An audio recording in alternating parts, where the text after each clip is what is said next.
Hello, hello. Welcome to another episode of the Modern Sage Podcast. This is Megan McGill, coming to you from the Modern Sage Podcast. Again, thank you for being here. I was thinking today would be a good time, now that we're in the third episode, to introduce myself. Um, Starting the Modern Sage Podcast has been definitely, I wouldn't say a bucket list thing. It's just been one of those things that I have been wanting to do for years and years. I actually first came up with the concept of the name, I guess, of Modern Sage came to me in 2016, which I guess is 10 years ago. And at the time, I was a holistic health coach, and I had a lot of clients who, by default, I just started making a lot of herbal teas. I have a more of a traditional Chinese medicine background, not so specific into herbalism, but obviously with that, comes the knowledge and education and learning behind a lot of herbs. And I always found it fascinating thinking maybe I would go into herbalism, become an herbalist. Maybe that would be the focus of my business because it was so integral in helping my clients at the time, and I was so passionate about it. So I would blend a bunch of these herbal teas, and this name Modern Sage came to me, and I was like, oh my gosh, that's a good one. At the time I was kind of doing business under my name, Megan McGill, but I was like, maybe that should be my new business name. And as I continued on, I started hosting retreats and loved hosting retreats and thought, okay, maybe this is my new thing. I'm going to host retreats. And that was incredible and fun. And then that led me down to the route of meeting a business partner who we got together. She was also a holistic health coach, and we started recording cooking shows and a podcast, and we called it Simply Seasonal because it was very focused on the seasons and food and how food naturally nourishes the body based in ancient wisdom like traditional Chinese medicine, Ayurveda. I had more of the Chinese medicine background. She had more of the Ayurvedic background. Um, and so we kept going, but this Modern Sage name just always stood in my mind. And then with Simply Seasonal, it was an incredible, pretty much a full year where we recorded 52 cooking show episodes. We produced it ourselves, and had it on our website and YouTube. And then we did our podcast and loved that. We loved that almost even more because it was so much less work. And at the time, we had a radio studio that actually produced it for us, which was incredible. So we could just walk right in, use all the professional equipment, and walk right out. And they would put it up, and it was great. The ending to that story is not so great because they ended up closing shop, and with it went all of our podcasts. So that was a learning experience for us to protect our, our intellectual property. We didn't know any better. So unfortunately, we lost those episodes. But I was also about to have my first baby. So I had my first daughter in 2020, my second daughter in 2021.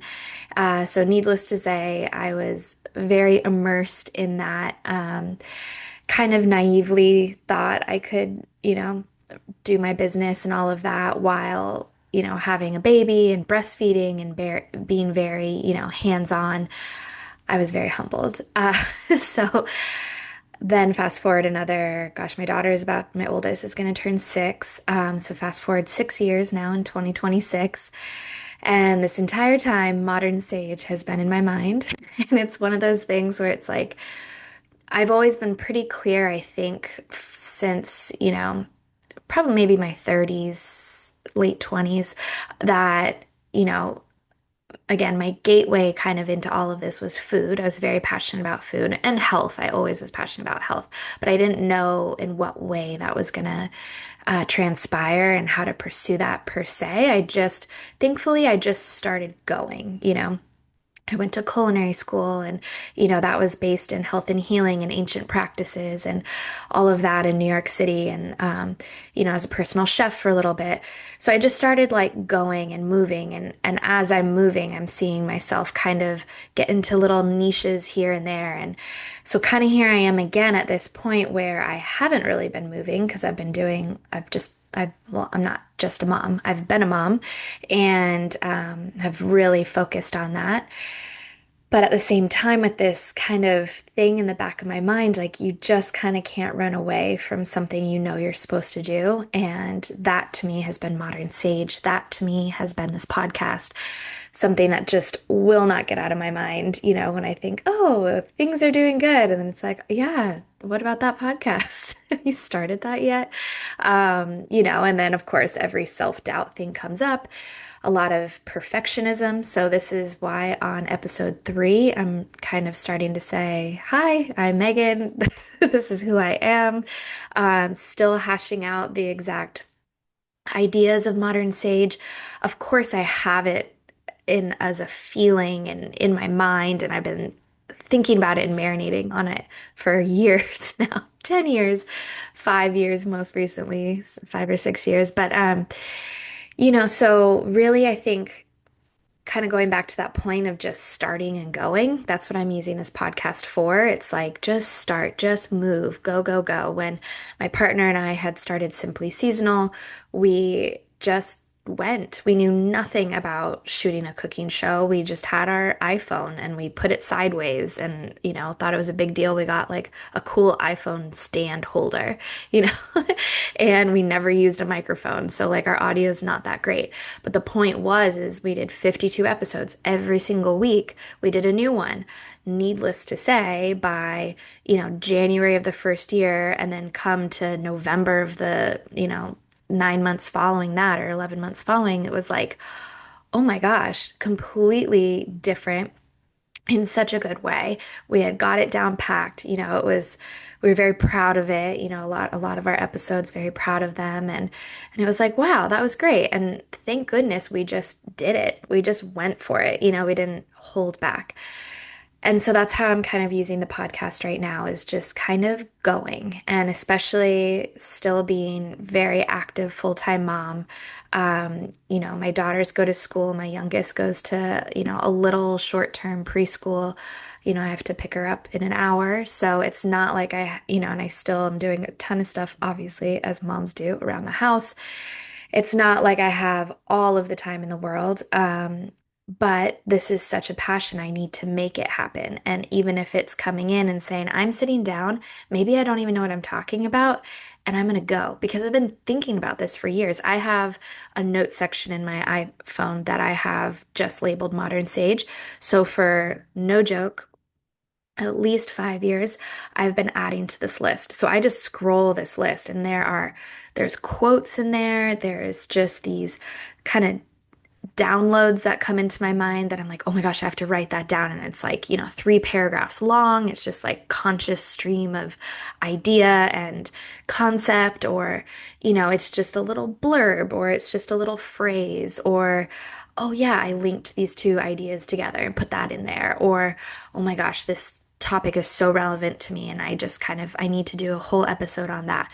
So this whole notes page is full of that. So I, before this episode, went through some of those because for a long time I've been thinking, how do I start a podcast? Like, what do you say? Hello, everyone. I'm Megan. This is my podcast. What am I actually talking about? So I have a lot of those notes. But in all seriousness, it's been so helpful because it's helping me whittle it down. What is modern sage? And to me, modern sage is ancient wisdom in a modern world. So that is a passion that I have, which has always, I guess I was able to deep dive into that when I went to culinary school in New York City. And it was a really unique opportunity because we were deep diving right away into traditional Chinese medicine, Ayurveda, macrobiotics. It was mainly a macrobiotic school. So the founder, Anne Marie Colbin, was really into macrobiotics. And especially in the 70s and 80s, when she was starting, she kind of started out on her own teaching macrobiotics out of her apartment in New York City and helping a lot of people heal. It was very popular with cancer and things like that because it's very nutrient dense, a lot of seaweeds, a lot of beans. You're really working with the energies of food. And so, like, this is a whole nother I feel like episode we could just talk about the energies of food. Um, and then, but with macrobiotics, so macrobiotics is kind of more Japanese based versus traditional Chinese medicine, needless to say, is more Chinese. Um, and so, but then at the same time, when you're studying ancient philosophies, medicine practices, um, you almost can't look at all the other ones. And that to me is one of the most fascinating things because, and I believe this is true not just of food, but of religion and everything else in our world. But you look at, something in Chinese medicine and then you look at Ayurveda and you're like, oh my gosh, which is from India, by the way. You're like, wow, they're saying the same thing in a very different way, but they're coming to these same conclusions. They are looking, especially, they're using energy to look at the body. And this is something that we're very foreign with in our modern world, is using and looking at energy. For us in the modern world, everything has to be measurable, and we don't have access to seeing all spectrums of energy. Um, we just don't. Like, how do you see a microwave? You don't really see the microwave, right? We've been able to harness that and create a microwave machine or an X-ray machine or radio waves, but we can't really see it. Those are measurable energies that we utilize in our world. But if there's something outside of those spectrums that we know to be true scientifically and we can harness them, then in our modern world, we don't believe they almost even exist, right? We're told, oh, well, you don't really know if that's true, or it was a coincidence, right? Like we can't measure that kind of stuff. However, when we look at ancient philosophies, that's all they knew was just energy. It's the feeling. You can feel it with your hands. You can feel it up your spine. You can feel it in your heart. It's an energy that's radiating off of people constantly. So then scientifically, you can look and say, oh, actually, that's true because our entire nervous system is an electrical system. So, of course, there's going to be energy radiating off of that. How could that not be true, right? But how are they able to access this without a sonogram machine or a x-ray machine but yet they're very accurate. They're so spot on, so much so that I think a lot of times science all of a sudden goes, wait, and kind of, well, I'm hoping that they do, and kind of like looping back around and going, oh yeah, this is what they've been talking about for, thousands of years. Like, and we finally just proved it to be true because we had, some type of technology that could detect that.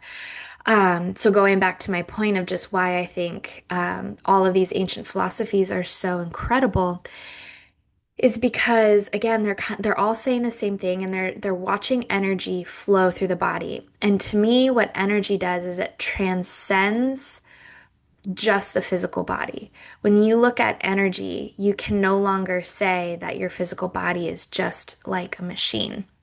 Again, which is how we look at it in the modern world. It's a machine. It works in this way. If it doesn't have XYZ nutrients, it's not going to function properly. And so if it's malfunctioning, then put in A, B, C, or remove this from that equation, and then it will be functioning fine. Complete disregard to the emotional, the energetics, the mental, and the soul body, right? And so when I was first getting into this, that was something I was very aware of, was this whole, I don't want to say like delineation, like they're separate because they're not. And that's the irony of it, is they actually are one, but you can separate them out into the physical body, the energetic body, the emotional body, and the soul body. And sometimes I put like, I don't know, energetic and soul, no, emotion and soul body together a lot of times. So sometimes it's kind of like a trifecta. And when I would work with clients, we would kind of work in that trifecta. A lot of people don't really want to go deep dive into like the soul body. It's kind of like a big one. So usually when I would work with my clients, I'd start on the physical body. That's usually why everyone's coming to you, because there's something going wrong with the physical body. And luckily, a lot of them are coming to me because one, they could be really bummed out and with the medical system, and their problems were not resolved or worsened. But also with the concept that they are more open to the idea that there is this. It's not just about the physical body. So we start with it when I worked, with clients, we usually started with the physical body. Then we went to the energetic body, which is again kind of easier to get into when we talk about things like stress and things like that. That's kind of like the opening of that door.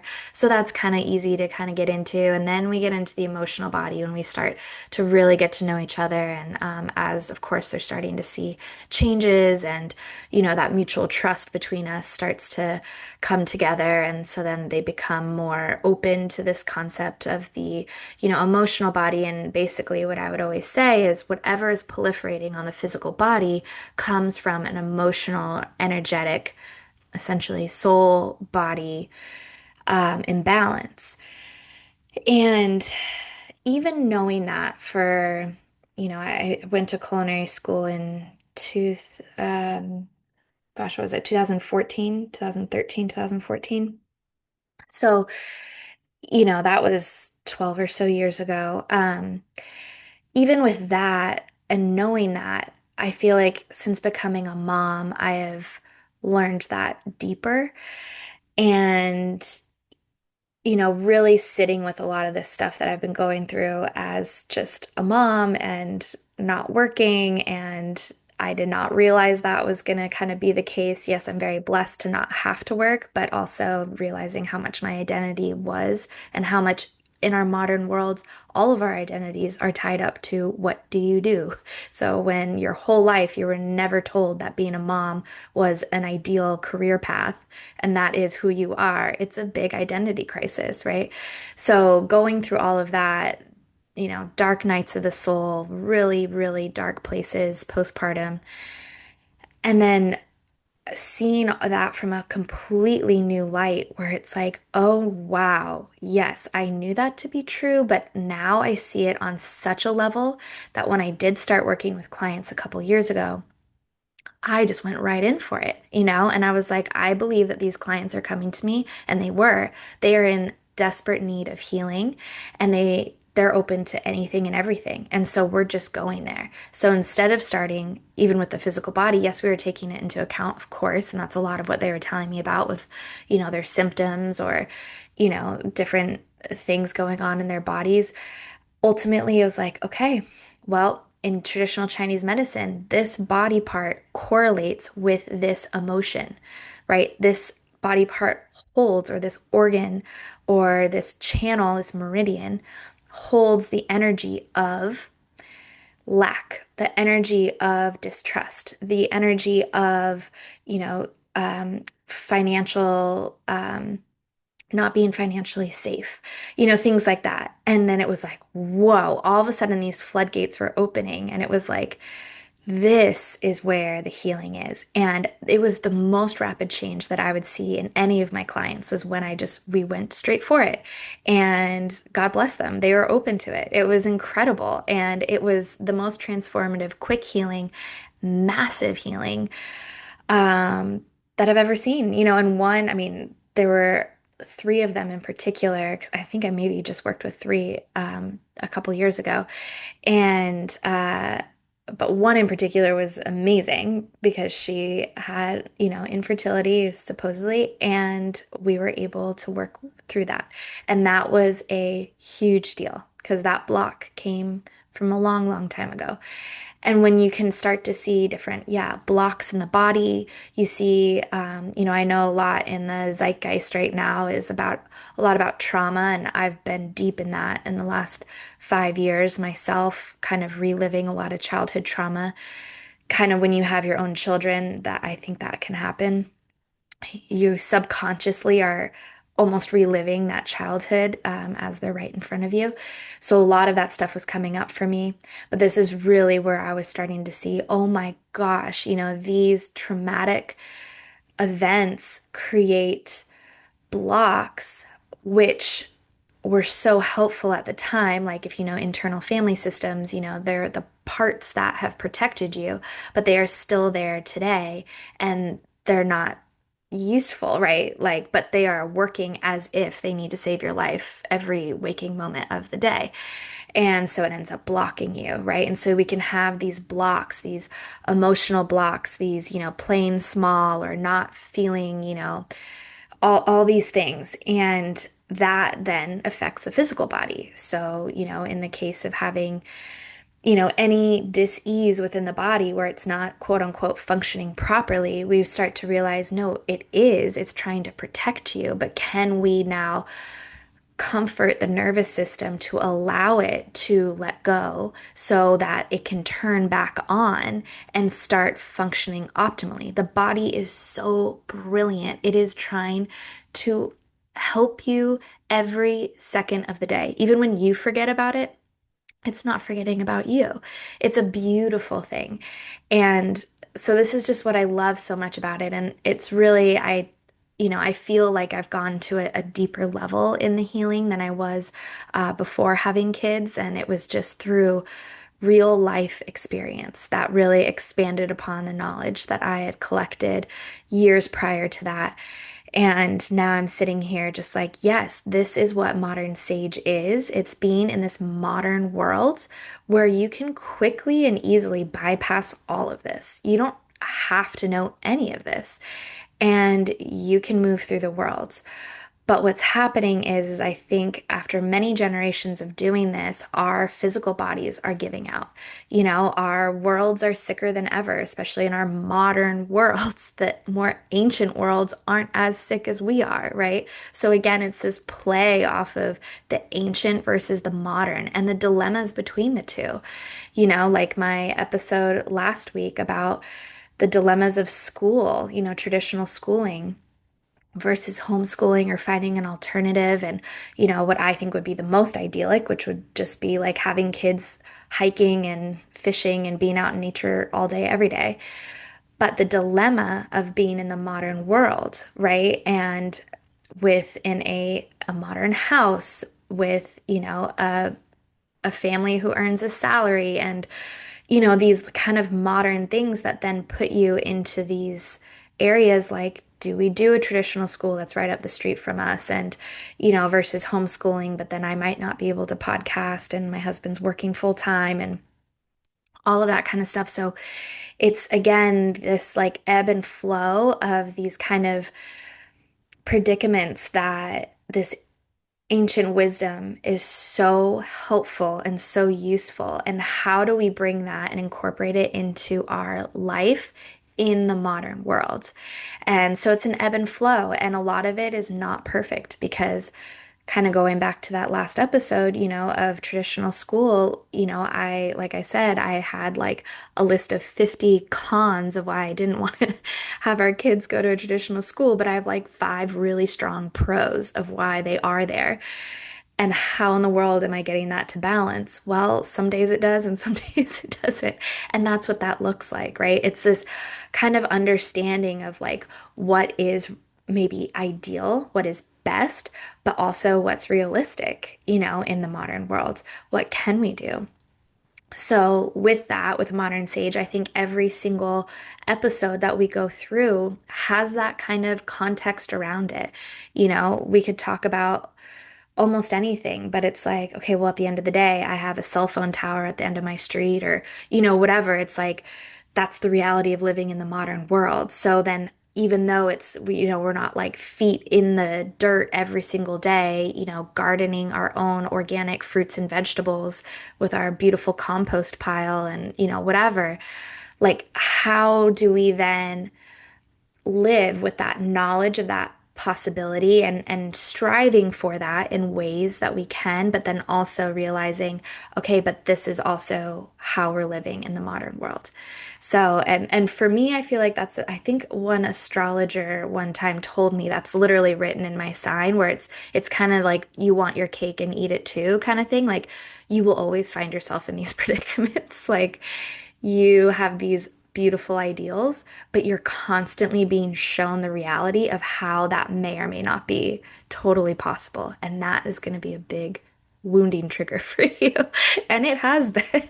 So I almost never go about something feeling like 100% confident because I can almost just always see both sides of the coin. I always see it. I'm just like, yes, but, So yeah, I think this is something that I'm pretty well immersed in my life in general. But then going back to, traditional Chinese medicine and Ayurveda and macrobiotics, even homeopathy, which I absolutely love. And that's another one where I know years ago I was like, do I get into, more herbalism? And now I'm like, gosh, I love homeopathy. And homeopathy has been very helpful in navigating a lot of stuff with kind of having babies and um, navigating childhood things. And I mean, I'll just say openly, when I discovered this one homeopath. This was before I had kids. I went to a health conference in Washington, D.C., and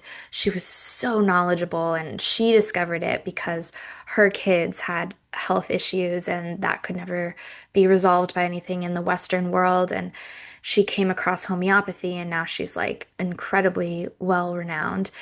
And she also spoke about homeoprophylaxis remedies, which I still haven't done. I feel like I really need to get on it. But anyway, um, the whole point of that is and I don't really know, I don't want to misquote it. Obviously, homeopathy has been around for a very long time, and it was kind of part of that whole, medical versus like witch trial kind of situation where there were more homeopathy schools in this country than anything else. And then as the Rockefellers and, all the big head honchos in the chemical industries were clamping down on chemicalizing medicine and coming out with medical schools, then all of a sudden, all these natural schools, homeopathic schools disappeared. um, with that, homeopathy has always used essentially the energetics of sickness, like cures like the energetics of something is the catalyst for change and healing. And they do this, and I don't want to get all the way into homeopathy right now, but they do this by, succussing something like an herb. Say, we'll talk chamomile right now because that's easy. Like a chamomile, it's really calming and soothing to the nervous system, right? So then they realized if you succussed it, which meant you start diluting it, you shake it in water, dilute it. Shake it in water, dilute it, all the way down where it's completely diluted. There's not a single remnant of the chamomile in there. However, you've harnessed the energy of the chamomile. That's what homeopathy is. So, in doing that, homeopathy is able to use herbs and foods. And I mean, you could use a piece of bark from a redwood tree and a crystal, and like you could harness energy from anything. The other thing with homeoprophylaxis is this concept, and this one's a little, I know, controversial. So, and this is something I want to keep digging into in Modern Sage and discovering just the concept around viruses. Whether they exist or not is another question. Um, but where you could take sickness, whatever, we don't even have to call it a virus. Let's just say some type of potential thing that would proliferate potentially into a sickness.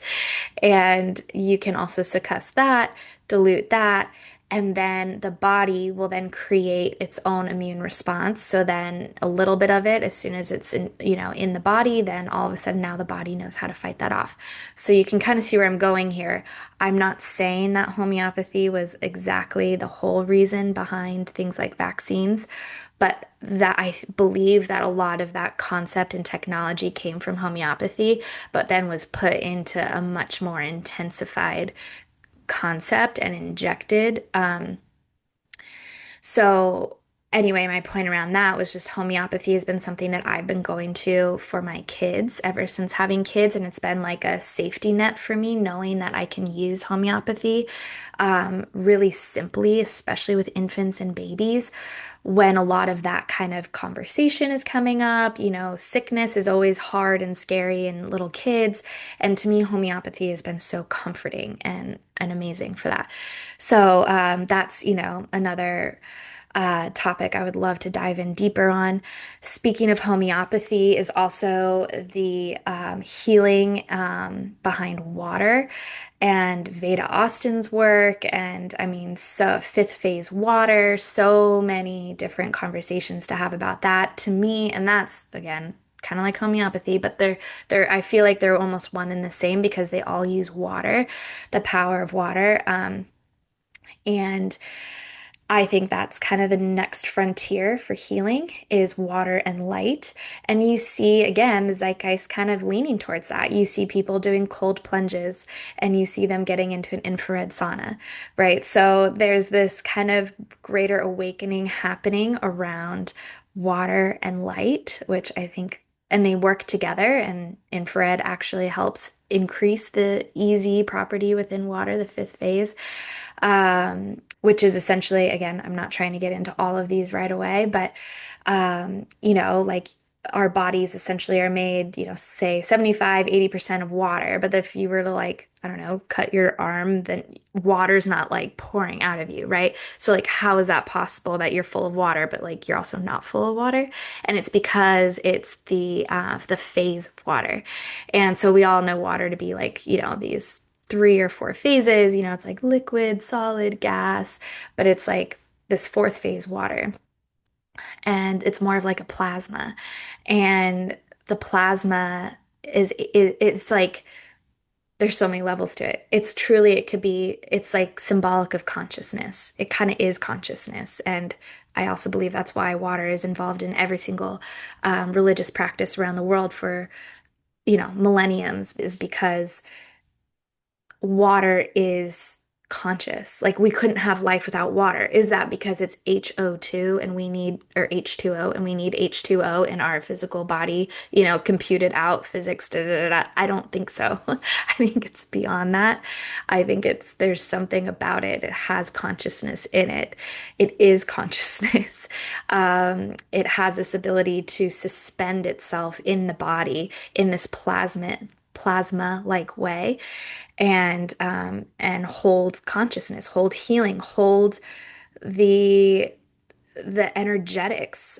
Going back to energy, it's like a matrix for energetics to then be suspended within the body. And when there's a lack of energy, that matrix, it's like a spider web, that's like missing a gap.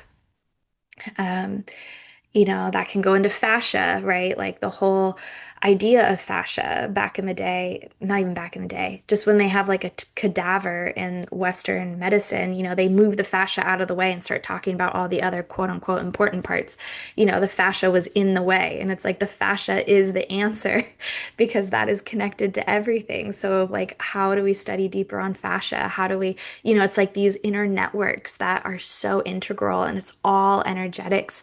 Yes, there's literally an electronic component to it. So luckily, physics and science and biology are all, starting to get privy to that. But there's definitely something bigger going on. And yeah, so water and light enhancing water. And, it's just like this whole beautiful synergy. Um, and ultimately, too, it's like if any of this is resonating with you, it's not because you're hearing this for the first time. Maybe you are, but like I don't think you are.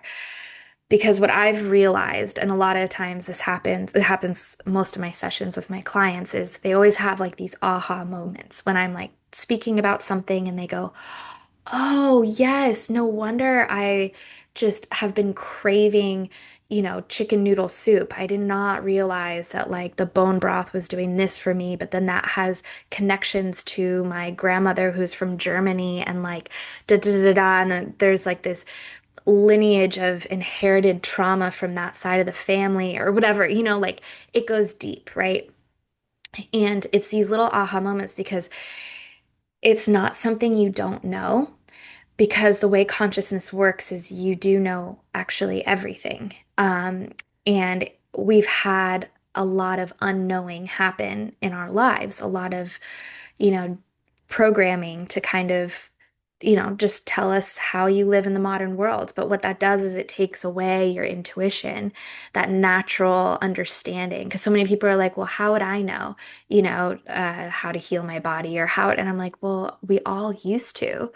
We did. And yes, there were always sages and there were always, these people who were able to, you would go to and, shamans and things like that who could help you on a very, very deep level. But ultimately, the meat and potatoes, we really knew intuitively how to help each other, how to help our bodies.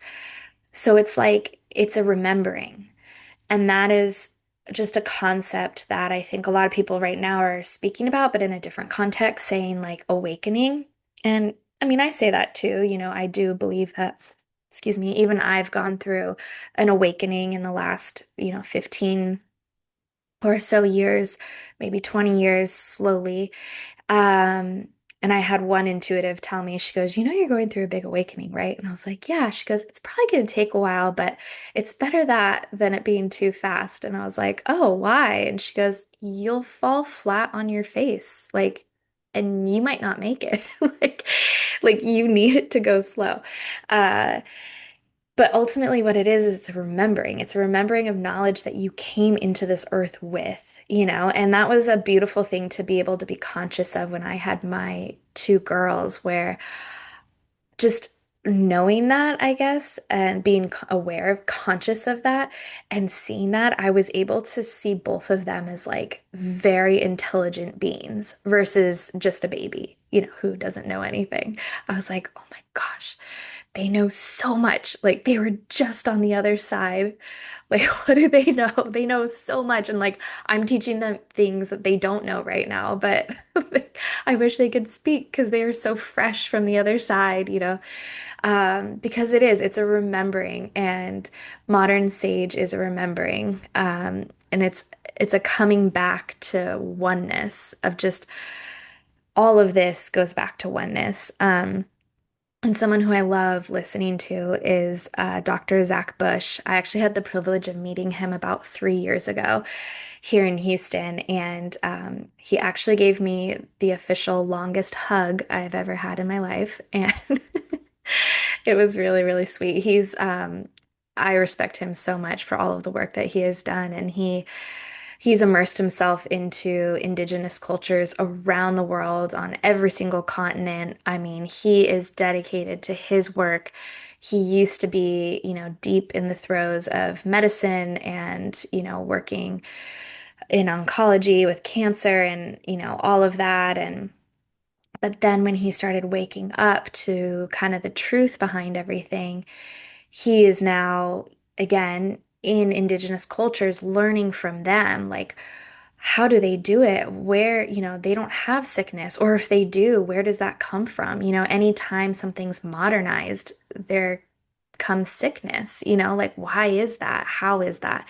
And human connection. And I would say, to sum up his teachings, it's coming back to oneness, like, and not having separation. And obviously, we're so isolated in our modern world, right? So how do we create community and oneness, and going to the hug where he's like, we're so used to just doing kind of this quick little pat on the shoulder type of hug, which is lovely. I mean, some people don't even do that. I do love doing that. I'm more of a hugger. I know some people aren't, but he says you got to hug for like 5 minutes or more. And he did. I think he hugged me for like 7 minutes. And it was true. It was like, he goes, there's all of a sudden these layers. It was like an onion. It like starts to peel back and it goes deeper and deeper. And then like all of a sudden you get to this soul connection, and like now you're connected, and again, going back to energy, you have your energetic bodies, whether they're you're seeing it through your chakras, specifically, of course, your heart chakra. When you hug, you're like connecting the heart together, the heart to the heart. And that's a pivotal chakra. That's right in the middle. I've always said this, and I heard someone say it the other day, and I was like, wow, I've thought that my whole life. Like, it's the color green, and all the chakras above are more of like the blue spectrum, and then all the chakras below are like the warmer, orange, red, yellow, and like together, the blue plus the yellow makes the green. Like, it is the alchemist of all chakras and all energy bodies is the heart. And so, just feeling that connection with someone and it's coming back to the oneness, and that's the answer. And that is where I think coming onto this planet, we have forgotten. And again, you can actually look into a lot of ancient um, uh, stories and tales and Bible and, whatever I'm trying to say, but where it is a forgetting. We have left the remembrance and we have forgotten. And whether we need to be saved by it or not, that's definitely a preference of different kind of thoughts. But it's just like this remembering, coming back to oneness, coming back to that truth, because your soul really knows everything already. And so when something resonates with it, it's just a remembrance of what you already knew. And again, going back to Zach, I have like two quotes written down from him that I love. He says, "Your body is your teacher. Your soul is you entangled between your soul identity and your biological identity."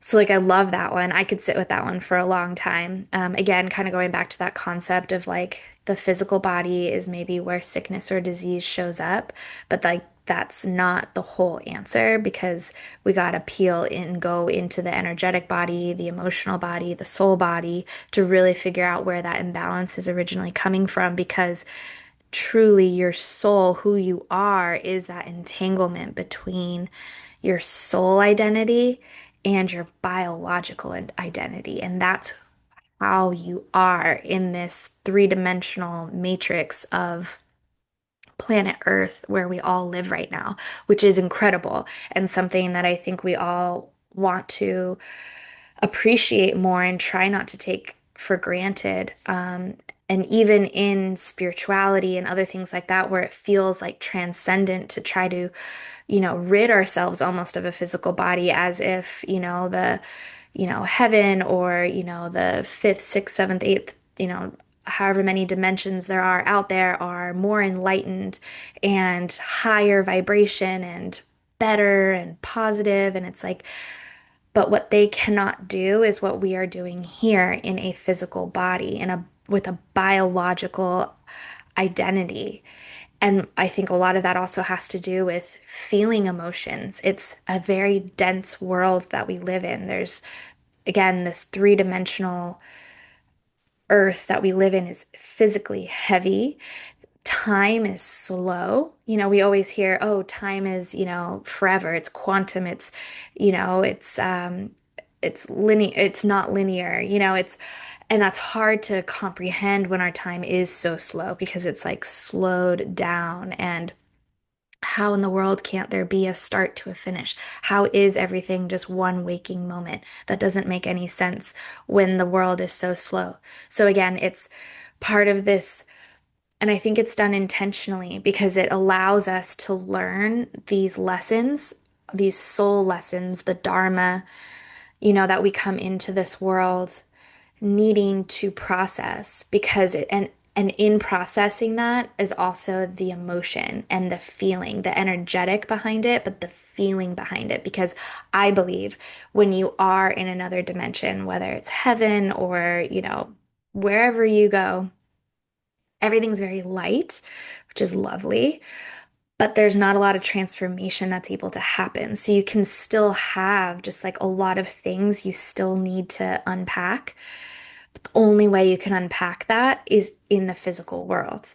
And that's why this lifetime is so important, And it's so important not to master your health and you've got it all figured out and you're just like the healthiest guru person in the world.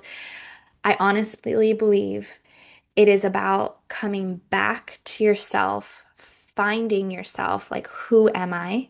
Your authenticity, mostly like, what is it that I love? Who am I in this world right now? Like this life.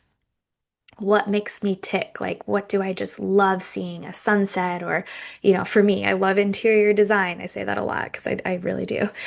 Beauty, things like that. Like, I love, love, love. Like, that is me. That's very authentic to me. What is that to you?